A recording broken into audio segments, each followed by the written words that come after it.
Hello friends. చాణక్యుడి ప్రకారం స్త్రీలు చాలా సౌమ్యులుగా సున్నితంగా ఉంటారు. ప్రతి విషయంలోనూ భావోద్వేగానికి లోనవుతారు. వారి చుట్టూ ఉన్నవారు ఈ అలవాటుతో కలత చెందుతారు.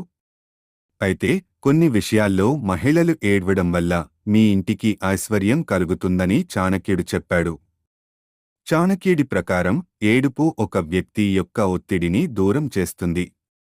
అయితే కొన్ని విషయాలకే ఏడ్వాలి. ప్రతి విషయంలోనూ ఏడుపు మంచిది కాదని గ్రహించాలి. చాణక్య నీతి ప్రకారం చిన్న చిన్న విషయాలకు కూడా ఏడ్చే స్త్రీలు ఎల్లప్పుడూ సానుభూతితో ఉంటారు.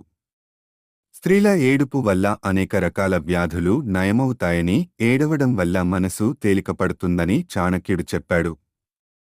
ఎలాంటి తప్పు చేయకుండా ఏడుపు ప్రారంభించే స్త్రీలు లోపల తమ కుటుంబం పట్ల ఎనలేని ప్రేమను కలిగి ఉంటారు. అలాంటి మహిళలు తమ కుటుంబాన్ని చాలా ప్రేమిస్తారు.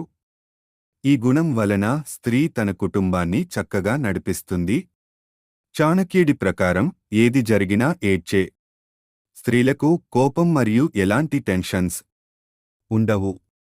అవన్నీ కన్నీళ్ల ద్వారా వ్యక్తమవుతాయి.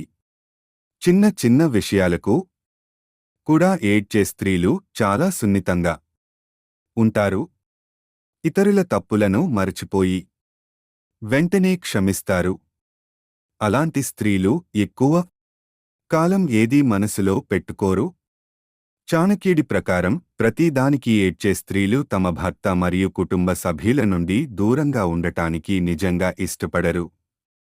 అలాంటి మహిళలు ఎల్లప్పుడూ కుటుంబంతో కలిసి ఉండాలని కోరుకుంటారు.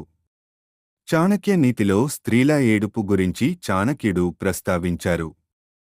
ఏడ్చే స్త్రీకి అత్యంత గౌరవం ఇవ్వాలని చాణక్యుడు చెప్పాడు. భావోద్వేగానికి లోనయ్యే స్త్రీలను వివాహం చేసుకునేవారు చాలా అదృష్టవంతులని చాణక్యుడు చెప్పాడు. స్త్రీలకు ఉండే ఏడ్చే అలవాటు కుటుంబ సంతోషానికి, శాంతికి మంచిదని చెప్పాడు. Thank you for watching. మీ విలువైన స్పందన కామెంట్ రూపంలో తెలియజేయండి. అలాగే నా ఛానల్ లైక్ చేసి నాకు సపోర్ట్ చేస్తారని ఆశిస్తున్నాను.